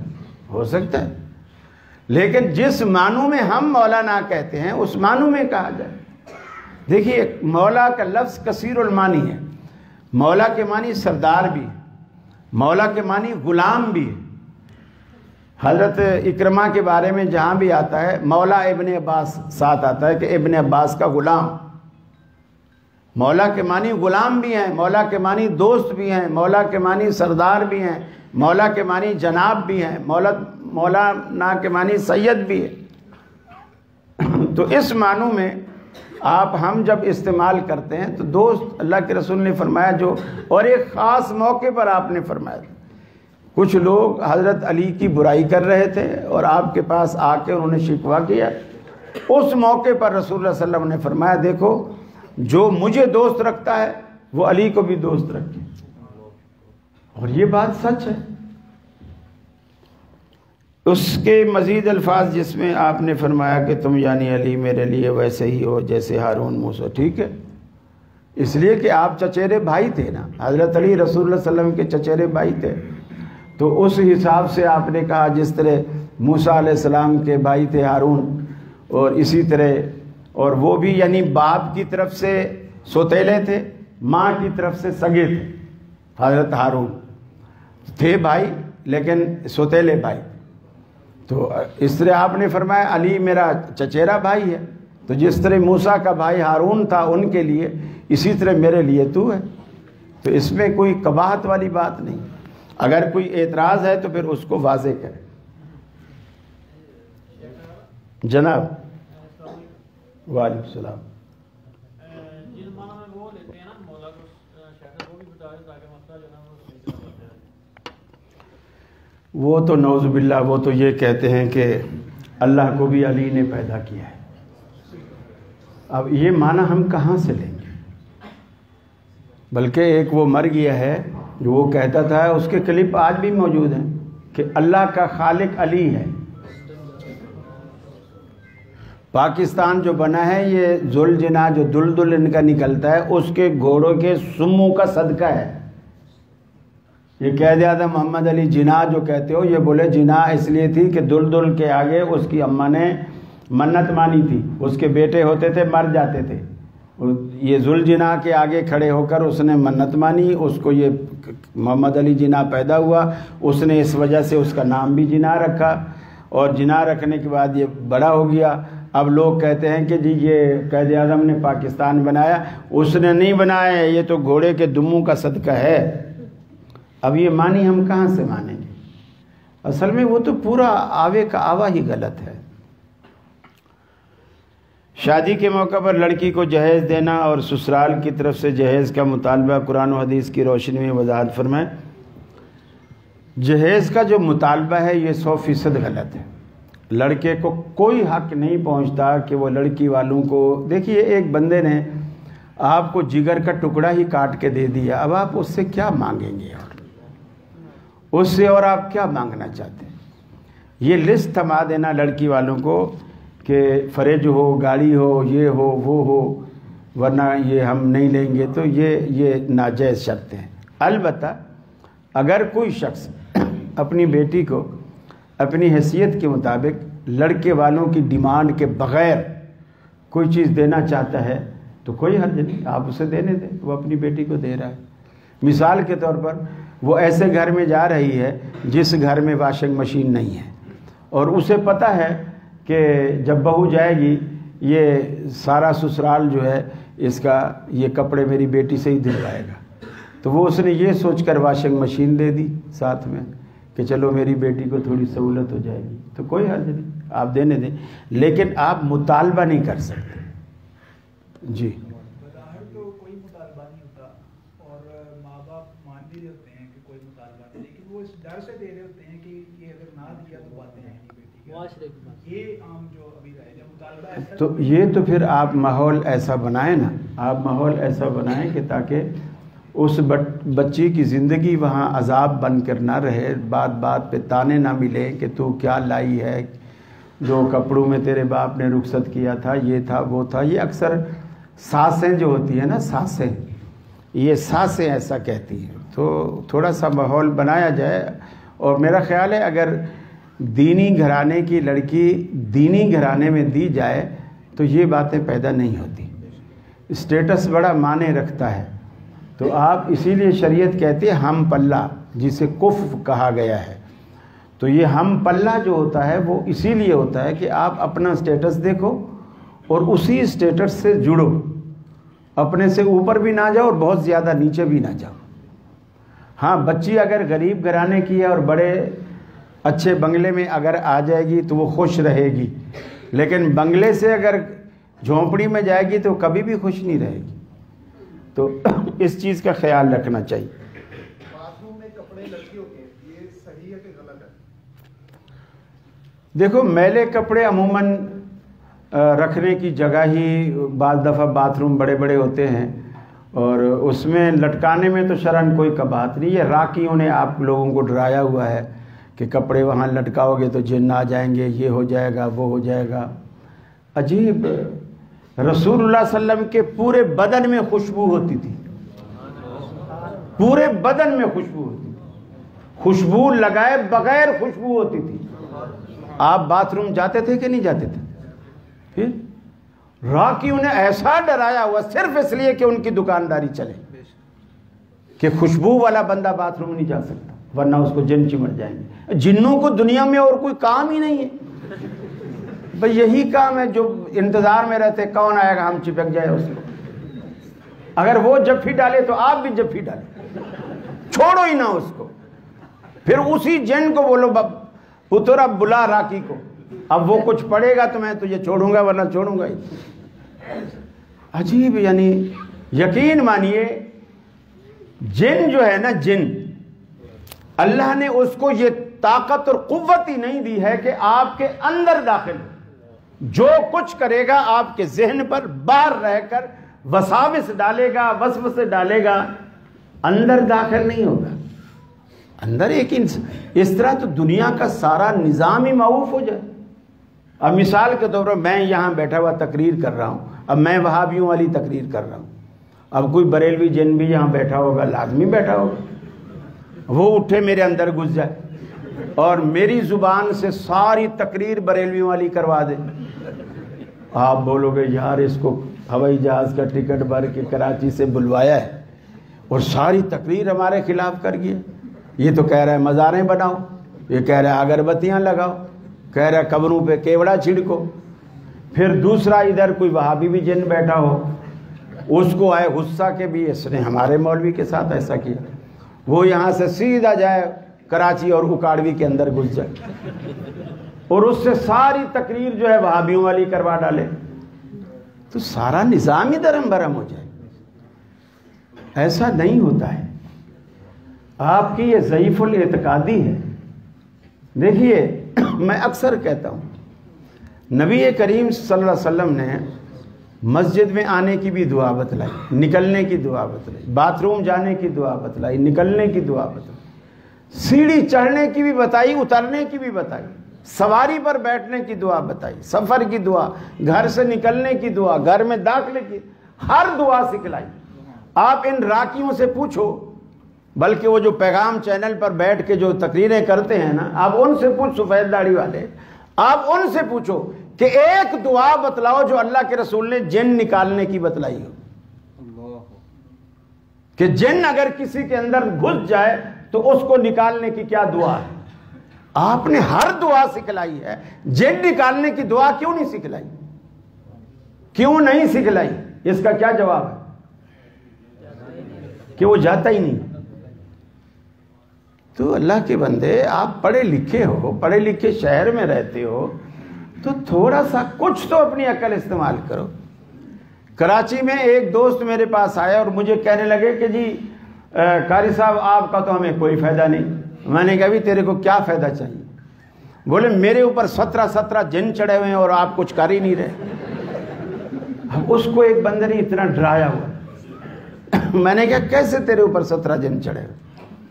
بولے وہ فلانا تھا، وہ کراچی میں ایک علاقہ ہے منصور کالونی، فلانے کو اس نے نام لیا، میں نام لینا نہیں چاہتا اس لیے کہ وہ بندہ آپ کے پنجاب کا ہے، وہاں اس کی دکان ہے اسی طرح کی. میں فلاں بندے کے پاس گیا تھا، اس نے مجھے دم کیا، خود جن نے جو میرے اندر جن تھے نا انہوں نے اس کو بھی دھکا دیا. یعنی اس نے جب پھونک ماری نا، پھونک مار کر ایسے وہ جو پھونک مارنے والا تھا وہ ایسے پیچھے کی طرف گرا، پھر سیدھا ہو کے بیٹھا. یہ طریقہ واردات ہے تاکہ آپ کو یقین آئے کہ میرے اوپر کوئی اتنی طاقتور بلا ہے کہ خود مولوی کو بھی دھکا دے دیا اس نے. پھر وہ سنبھل کے بیٹھ بھی گیا، تھوڑی دیر بعد سنبھل کے بیٹھ بھی گیا. اب اس نے کہا ارے اقبال بھائی، اس کا نام اقبال بھائی، آپ کو کیا بتاؤں، آپ کے اوپر 17 جن ہیں اور 17 کے 17 افغانی ہیں، اور یہ معمولی پڑھائی سے جاتے بھی نہیں، بہت ضدی جن ہوتے ہیں. مجھے پورا ہفتہ پڑھائی کر کے ان کو نکالنا پڑے گا اور 40,000 روپے لگیں گے، 40,000 روپے لگیں گے. میرے بھائیو، آپ وہ یہ جو آخری 2 صورتیں ہیں، آیت الکرسی ہے، سورہ فاتحہ ہے، آپ یہ بچوں کو بھی یاد کرا دو، بیوی کو یاد کرا دو، خود یاد کر لو، اپنے ہاتھوں پہ پھونکو اور ہاتھوں کو پورے جسم پہ گھما لو. یقین مانیے اللہ کے حصار میں، اللہ کی حفاظت میں، اللہ کی پناہ میں آپ لوگ آ جائیں گے. جن کا باپ بھی آپ کو کچھ نہیں کہہ سکتا. یہ ساری چیزیں اللہ نے انسان کو اشرف بنایا ہے. اشرف کا یہ مطلب ہوتا ہے کہ ہر کسی سے ڈرتا پھرے، یہ اشرف ہوتا ہے. آپ تھوڑا سا اپنے اندر سمجھ پیدا کریں. وضو پر ویڈیو کا شرعی حکم نہیں، تصویر پر. دیکھو میری تصویر تو آپ بنا رہے ہیں ویڈیو، اور مسئلہ بھی آپ مجھ سے پوچھ رہے ہیں. یہ تو ان سے پوچھو نا جو بنا رہا ہے. میں نے تو نہیں کہا کہ میری ویڈیو بناؤ گے تو میں تقریر کروں گا ورنہ نہیں کروں گا. یہ تو ان سے مسئلہ پوچھو. دیکھیے کوئی چیز جائز اور ناجائز جو ہوتی ہے نا، وہ مقصد پر ہوتی ہے کہ اس کا مقصد کیا ہے. ابھی آپ مسجد میں جتنے لوگ بیٹھے ہوئے ہیں، ابھی آپ نے صرف اتنے لوگوں نے سنا. اب یہ ان کا جو غالباً میں سمجھا ہوں، ان کا جو مقصد ہوگا وہ یہ ہوگا کہ یہ یوٹیوب پر یا فیس بک پیج پر اس کو جا کے چڑھائیں گے، تو جو لوگ یہاں نہیں ہیں وہ بھی سنیں گے. اب یہ ایک نیک مقصد ہے، یعنی ان کا مقصد تبلیغ ہے، اشاعت ہے، زیادہ لوگوں تک اس میسج کو پہنچانا ہے. یہ مقصد نیک ہے. اور ایک یہ ہے جیسے ابھی میں مسجد سے نکلوں گا نا، بہت سارے لوگ آئیں گے، قاری صاحب ایک سیلفی ہو جائے. وہ مجھے چلتے چلتے بس وہ زبردستی کوئی ہاتھ ملا رہا ہوگا، دوسرے کو بولے گا میں ہاتھ ملاؤں گا تو فٹافٹ تصویر بنا لیں گے. تو یہ بیکار چیزیں ہیں. سیلفی کہیں گے، سیلفی. ہاں، یعنی وہ جب تک ہم سیلفی نہیں بن سکتے جب تک سیلفی نہ بنوائیں. تو یہ چیز جو ہے یہ بیکار ہے. یا جس طرح شادیوں میں عموماً دولہا اتر رہا ہے، دلہن گاڑی سے اتر رہی ہے، اسٹیج پہ چڑھ رہی ہے، سہیلیوں نے دائیں بائیں اس کا وہ گھاگرا سا پکڑا ہوا ہے اور کس طرح مسکرا رہی ہے، کس طرح سہیلیوں سے باتیں، سارا یعنی وہ جو دولہا کے لیے سجی ہے سب سے پہلے اس کی زیارت ویڈیو والا کرتا ہے. کتنی بے غیرتی کی بات ہے. اور اگر وہی ویڈیو والا 6 مہینے کے بعد اسی بندے کے گھر میں آئے جنہوں نے 70,000 روپیہ دے کر اس سے ویڈیو بنوائی تھی، اسی گھر میں آئے اور کہے میں تمہیں 10,000 دیتا ہوں، دلہن کو جلدی سے بولو تیار ہو جائے میں ویڈیو بناؤں گا، تو وہ کیا کہے گا؟ بنانے دے گا؟ ڈنڈے مارے گا. اب اس کی غیرت جاگی ہے. اب وہ پیسے بھی دے رہا ہے، نہیں بنوا رہا، اور خود 70,000 دے کے بنوائی ہے. عجیب فلسفے ہیں ہماری قوم کے جو سمجھ سے بالا تر ہیں. رفع الیدین فرض ہے. نماز میں رکوع کرنے کے بعد ہاتھ سینے پر باندھنے چاہیے یا چھوڑنے چاہیے؟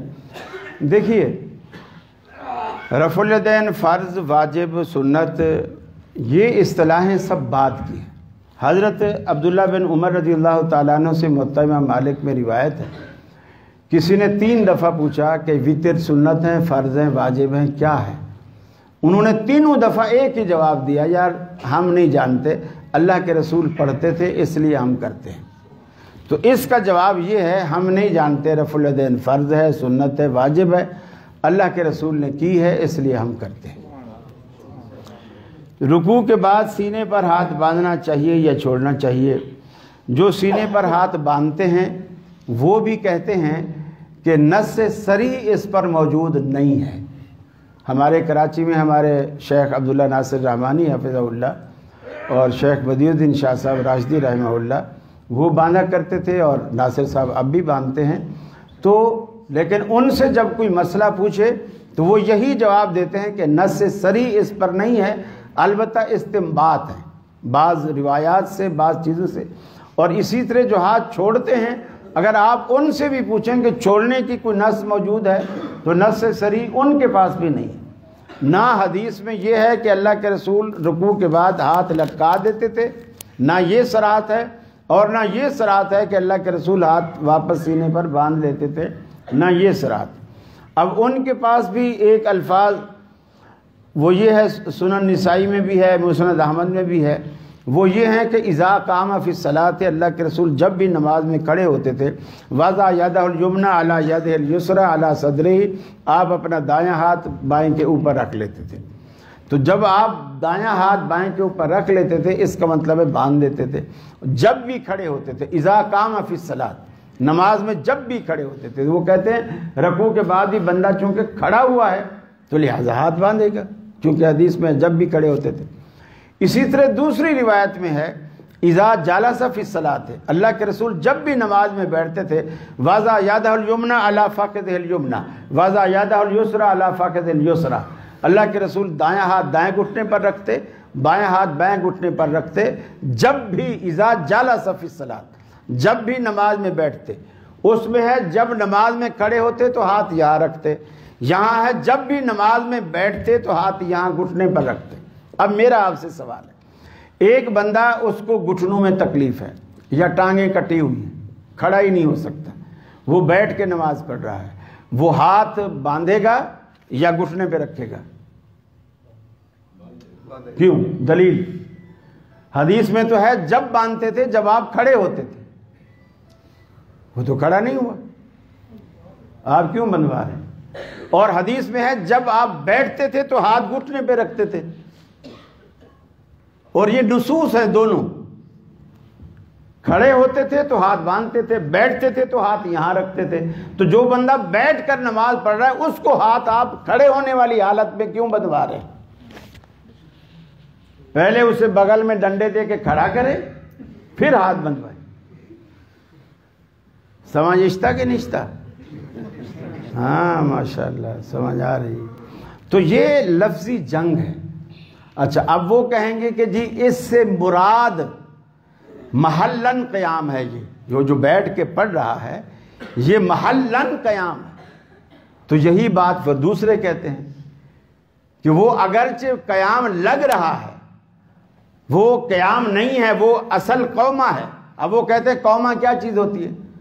یہ جو قومہ تم لوگوں نے بنایا ہے، حدیث میں تو قیام ہے، حالانکہ حدیث میں یہ صراحت بھی ہے۔ دیکھیے ایک روایت میں آتا ہے، صحابی بیان کرتے ہیں، مسلم کی روایت ہے کہ رسول اللہ صلی اللہ علیہ وسلم کی جو نماز کی کیفیت ہے، وہ کہتے ہیں کہ ساری نماز کی حالت، یہ جو رکوع اور سجدہ، دو سجدوں کے درمیان کانو سوان، یہ مقدار میں برابر ہوتے تھے، مقدار میں برابر، یعنی مثال کے اگر 1 منٹ کا رکوع کیا ہے تو سجدہ بھی 1 منٹ کا کرتے، جلسہ بھی بیچ والا 1 منٹ کا کرتے، اور دوسرا سجدہ بھی 1 منٹ کا کرتے، ما خلل قیام والقعود، سوائے قیام کے اور قعدے کے، سوائے قیام کے اور قعدے کے۔ اور اس میں وہ صحابی صراحت بیان کرتا ہے، رکوع بعد الرکوع، سجدہ بین السجدتین، یہ ساری چیزیں برابر ہوتی تھیں، ما خلل قیام والقعود، سوائے قیام کے اور قعدے کے۔ گویا اس نے اصطلاحاً قیام کا لفظ استعمال کیا اور قومیں کو اس نے بعد الرکوع سے تعبیر کیا۔ جب مطلق لفظ قیام بولا تو قومیں کو اس میں شامل نہیں کیا۔ تو ہم یہ کہتے ہیں جہاں بھی مطلق لفظ قیام آئے گا اس سے فاتحہ والا قیام مراد ہوگا جو قبل الرکوع ہے۔ بعد الرکوع کو تو اس نے بعد الرکوع سے ہی ظاہر کیا۔ تو بہت ساری صراحتیں ہیں۔ بہرحال یہ لفظی جنگ ہے، میں فتویٰ نہیں لگاتا، اگر کوئی اس پہ پڑھتا ہے۔ بہرحال میرے پاس جو دلائل ہیں وہ چھوڑنے کے ہیں، اور جو باندھتے ہیں ان کے پاس جو دلائل ہیں وہ باندھنے کے ہیں۔ طواف کعبہ کے وقت عورت کو چہرے کا پردہ کرنا چاہیے یا نہیں کرنا چاہیے؟ حضرت عائشہ صدیقہ رضی اللہ تعالیٰ عنہ فرماتی ہیں ہم چہرے کھلا رکھتی تھیں، جب کبھی سامنے لوگ آتے تو ہم گھونگھٹ کر لیا کرتی تھی۔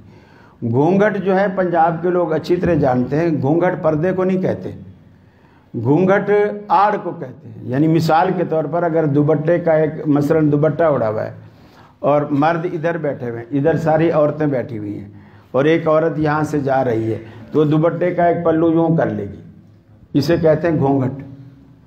یعنی مردوں کی سائیڈ سے اس نے کپڑا کر دیا اور عورتوں کی سائیڈ کھلی ہے، تو اسے کہتے ہیں۔ اور پردہ جو برقع ہے وہ تو سیم اس طرح آ جائے گا، بالکل اس طرح، چاہے وہ ٹوپی والا برقع ہو چاہے وہ یہ کالا برقع ہو، اس کا تو نقاب بالکل آئے گا، چہرے کو ٹچ کرتا ہوا آئے گا۔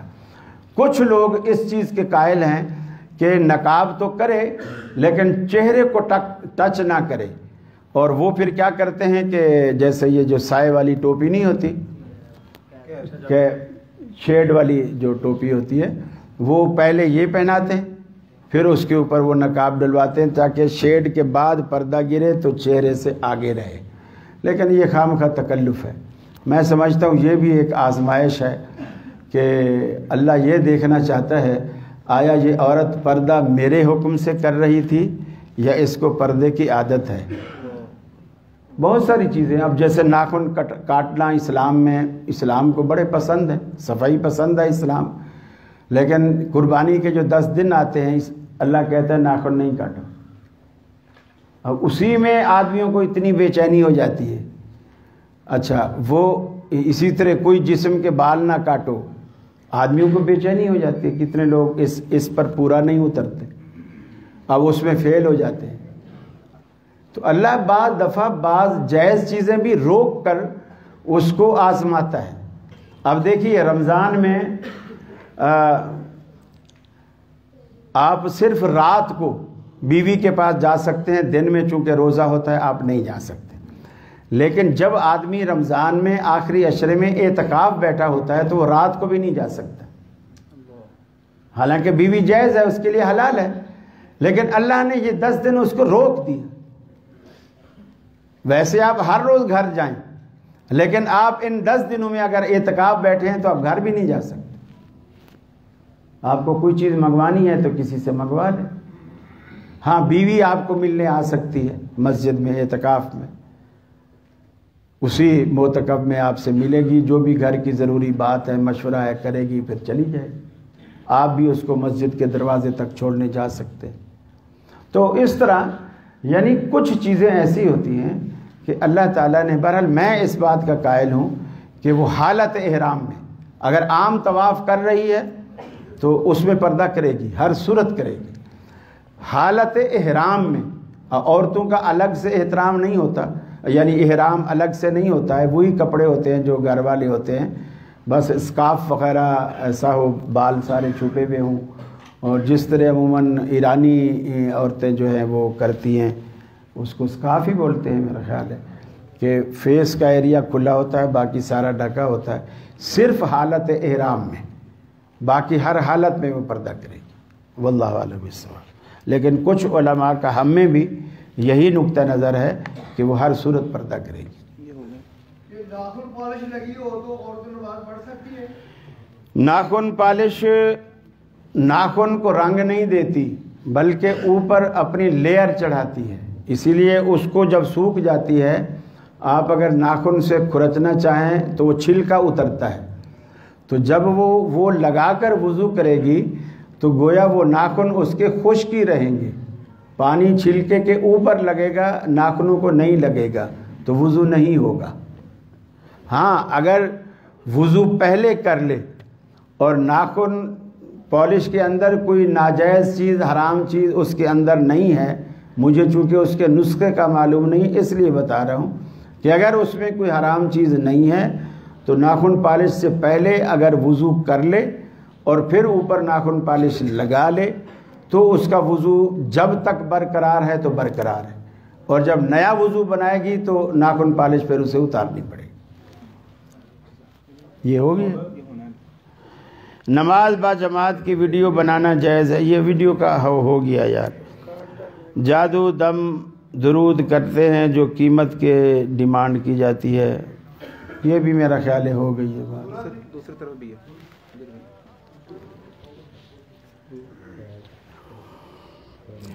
ٹی وی کے فتنہ کے متعلق کوئی وعید ہے؟ اگر ہے تو بیان فرمائیں۔ رسول اللہ صلی اللہ علیہ وسلم کے دور میں ٹی وی تھا ہی نہیں تو آپ نے وعید کیا فرمانی تھی؟ یہ تو ہے ہمارے وقت کی چیز ہے۔ اصل میں کوئی بھی ایجاد ہے نا، ایجاد بری نہیں ہوتی، اس کا استعمال اسے اچھا یا برا بناتا ہے۔ اس کا جو استعمال ہے، مثلا چھری ہے، چھری بنانے والی نے چھری بنائی، اب اگر یہ آپ مہمانوں کے ہاتھ میں دیں اور آگے پلیٹ میں سیب رکھ لیں تو یقیناً آپ کو ثواب ملے گا۔ اور ایک بندہ کہہ رہا ہے یار میں فلانے گھر میں ڈاکہ ڈالنے جا رہا ہوں، آپ نے اسے چھری پکڑا دی کہ اگر راستے میں کوئی رکاوٹ بنے تو اس سے اپنا کام کر لینا۔ اب وہ چھری ظاہر بات ہے اس کے لیے گناہ میں تعاون ہے، تو اس کا استعمال اسے اچھا یا برا بناتا ہے۔ تو یہ دیکھا جائے گا کہ آپ اس چیز سے، ٹی وی ہے یا کوئی بھی چیز ہے، آپ اس سے کر کیا رہے ہیں۔ اگر آپ اس سے تبلیغ کا کام لینا چاہتے ہیں تو یقیناً وہ آپ کے لیے باعث ثواب بھی بن سکتا ہے، اور آپ اگر اس سے فحاشی اور ریانی پھیلانا چاہتے ہیں تو وہی چیز آپ کے لیے گناہ کا باعث ہے۔ مشرک کا جنازہ پڑھنا چاہیے؟ نہیں پڑھنا چاہیے۔ رسول اکرم صلی اللہ علیہ وسلم نے پڑھا، ابئی، یہ جو تھا عبداللہ بن ابئی جو رئیس المنافقین تھا، اس کا جنازہ پڑھا، حضرت عمر نے روکا، آپ نہیں رکے۔ جب آپ نے پڑھا لیا تو اب جبریل امین آئے کہ اللہ کے رسول آج کے بعد آئندہ لا تصلی علی احد منہم مات ابدا ولا تقم علی قبرہ، آج کے بعد ایسے بدبختوں کا نہ کبھی جنازہ پڑھنا اور نہ ان کی قبر پر آنا کبھی۔ تو اب جو ہے وہ منع ہے۔ مشرک کے پیچھے نماز پڑھنا کیسا ہے؟ ناجائز ہے۔ مشرک امام نہیں بن سکتا، مشرک امام کے قابل ہی نہیں، اس کی اپنی نماز نہیں ہوگی چاہے جائے کہ آپ اس کی اقتداء کریں اور اس کو امام بنائیں، اسے اتنی ساری عزت دیں، یہ مناسب نہیں۔ اچھا یہ بتائیں کہ جیسے درس کا ایک وقت تھا نا کہ آدھا گھنٹہ، سوالوں کا بھی کوئی وقت ہے؟ کیونکہ صبح ایک جگہ درس ہے، صبح فجر میں درس ہے۔ اچھا اب یہ ہے کہ جو سوال میرے پاس آ چکے ہیں میں ان کو دیکھ لیتا ہوں معذرت کے ساتھ۔ اگر اور سوال ہیں تو وہ جگہ کا کیا نام ہے؟ کنال ویو ابو بکر مسجد میں صبح درس ہے، اور یہاں تو میرے خیال ہے انہوں نے آپ کو کچھ نہیں کھلایا اور نہ ہی کھلانے کا ارادہ رکھتے ہیں، تو وہاں انہوں نے 400-500 بندے کا بہترین ناشتہ بنایا ہوا ہے، اور وہ آپ کو ناشتہ بھی کروائیں گے اور یہاں والی کسر بھی وہ نکلوائیں گے انشاءاللہ۔ کھانسی شدید ہے، اس کی وجہ سے پیشاب کے قطرے خارج ہو جاتے ہیں، بار بار وضو کرنا چاہیے کہ نماز پڑھ سکتے ہیں؟ ہر نئی نماز میں نیا وضو کرے، مثلا ظہر کے لیے ایک دفعہ کر لیا وضو، پوری ظہر کی نماز پڑھ لے، پھر عصر کے لیے ایک وضو کر لیا، عصر پوری پڑھ لے، اس طرح، اور پیڈ وغیرہ کا استعمال کر۔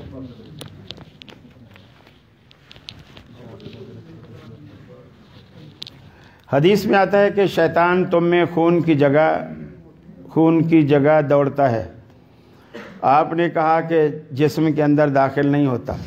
دیکھیے حضرت ایوب علیہ السلام کو ایک بیماری تھی، ایک تکلیف تھی، اور وہ اللہ رب العالمین سے شکایت کرتے ہیں.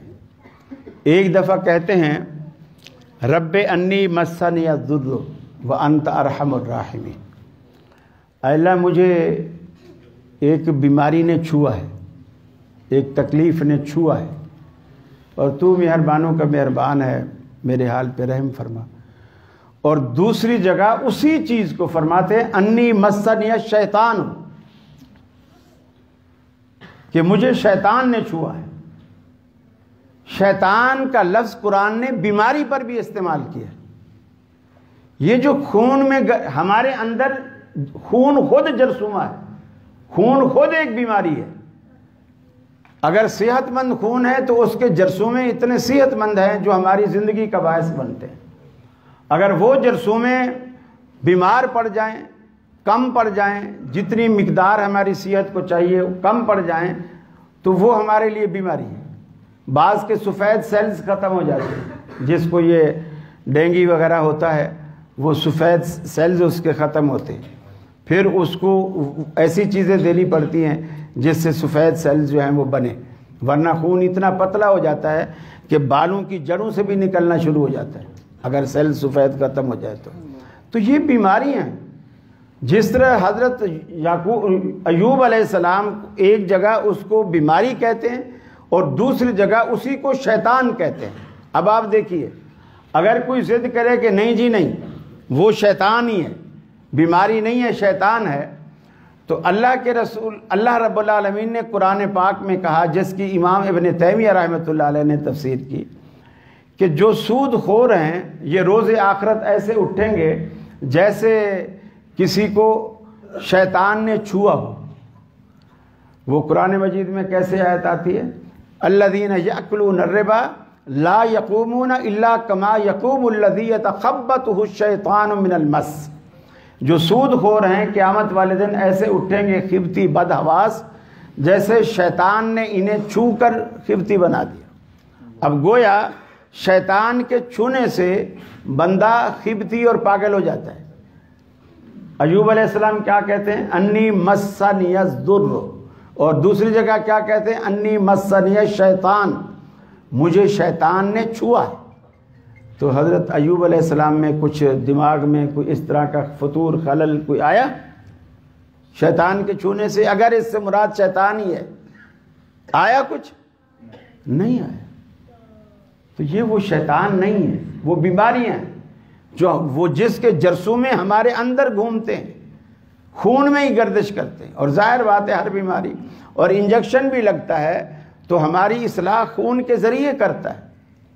بلڈ کے جو جرثومے ہیں وہ ایک میسنجر ہیں جو اس دوائی کا میسج لے کر کے پورے جسم میں ہر جگہ پہنچا دیتے ہیں، اور جس سے آدمی دھیرے دھیرے ٹھیک ہونا شروع ہو جاتا ہے. تو یہ وہ شیطان نہیں ہے جو اندر گھستا ہے. اچھا، پھر وہ میں حیران ہوتا ہوں، یہ جتنے بھی راکی ہیں آپ کو تو بولیں گے آپ میں جن ہے اور آپ ہم سے علاج کروانا، اور خود کے کبھی گھٹنے میں بھی درد ہونا سیدھا ہڈی والے ڈاکٹر کے پاس جاتے بھی تو اپنا بھی دم کر.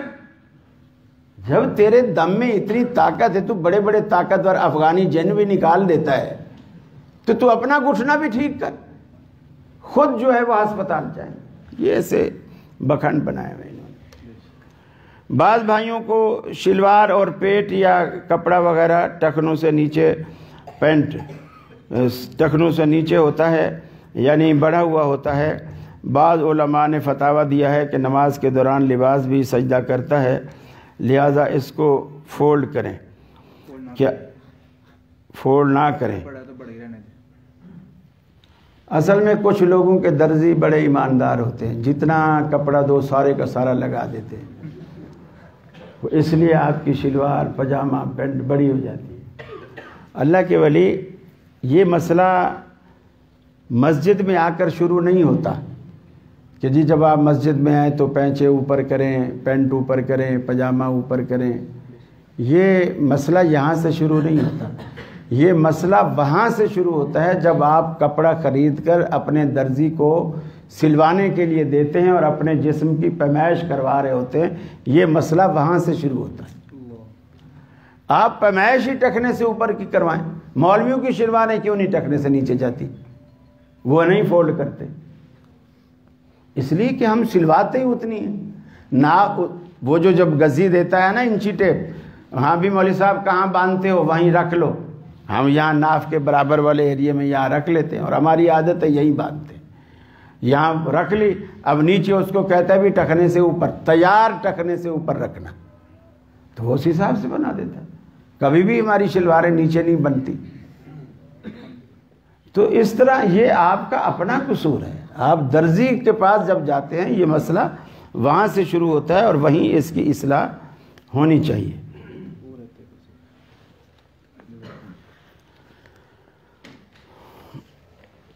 کیا ایسے مولوی کے پیچھے نماز ہو جاتی ہے جو سنت کے مطابق نہیں پڑھاتا؟ ہو جاتی ہے کہ مجھے پتہ نہیں ہے، لیکن پڑھنی نہیں چاہیے.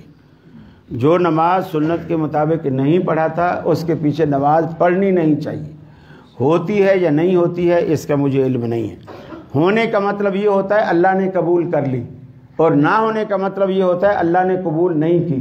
تو مجھے کیا پتہ اللہ کی قبول کرنے نہ کرنے کا؟ مجھے کیا پتہ. البتہ جو سنت کے خلاف پڑھاتا ہے اس کے پیچھے پڑھنی نہیں چاہیے. دوسرے مسالک میں رفع الیدین دیگر سنت وغیرہ کا اہتمام نہیں کیا جاتا، تو ٹھیک ہے، اس کا جواب ہو گیا. مسجد میں گفتگو کرنا، بعض بھائی نماز کے 2-3 منٹ بعد گفتگو شروع کر دیتے ہیں جبکہ نمازی فرض اور سنن ادا کر رہے ہوتے ہیں. خیر اگر وہ بات چیت کرنا چاہتے ہیں تو کریں، لیکن آواز اتنی رکھیں کہ جو دوسرے لوگ نماز پڑھ رہے ہیں ان کو تکلیف نہ ہو. بس ہم ان کو بات سے نہیں روک سکتے. اللہ کے رسول نے کبھی بھی کسی کو مسجد میں بات کرنے سے نہیں روکا، بس یہ کہا ہے کہ اچھی باتیں کرو، بری بات نہ کرو. اور بری بات تو آپ بازار میں بھی کریں گے تو بری ہے، بری باتوں سے روکا ہے، اچھی بات سے کہیں بھی نہیں روکا ہے.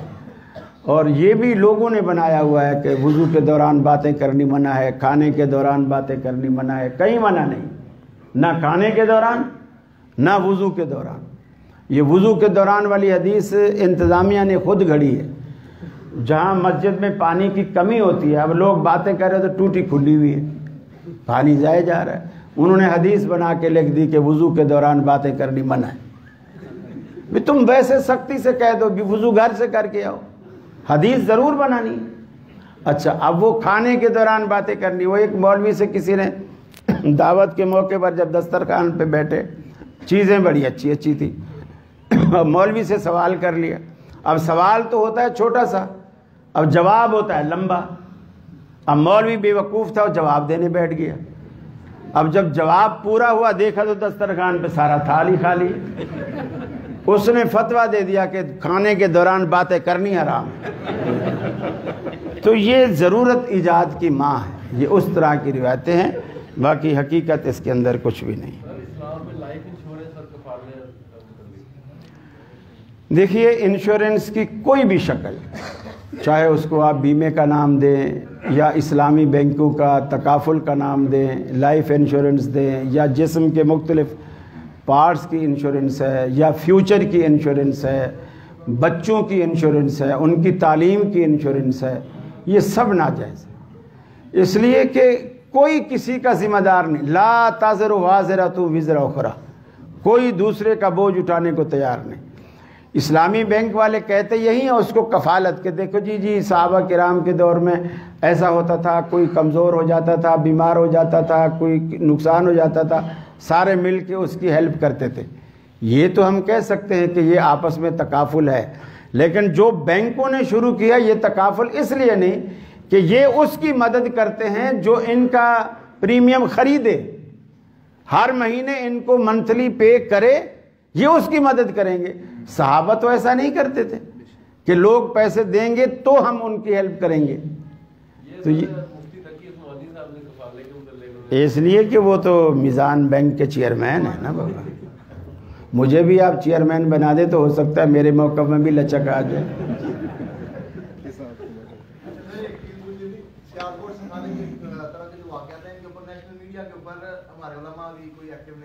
کیا